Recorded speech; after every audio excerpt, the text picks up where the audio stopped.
भगवान की कृपा होना चाहिए तब जाके मिलते मैं। अरे भगवान की जब कृपा होते तो अग्नि भी शीतल हुआ करते हैं, और भगवान का कृपा होता है तो छोटे से बहने वाला पानी जो है गंगा जल के समान हुआ करता है।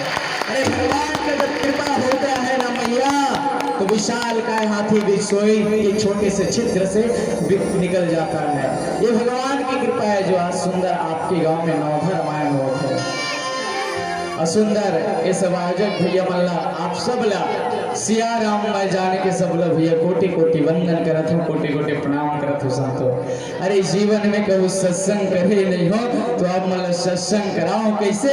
अरे सपना में रामचंद्र जी ला देखे नहीं हो मैया तो अब मतलब दिखाओ कैसे। अरे ये तन नरक की कीड़ा है जो संत समागम ला पागे है, अब मोर में कोई विद्वता नहीं है भाई जे राम कथा ला सुना पाऊँ भाई।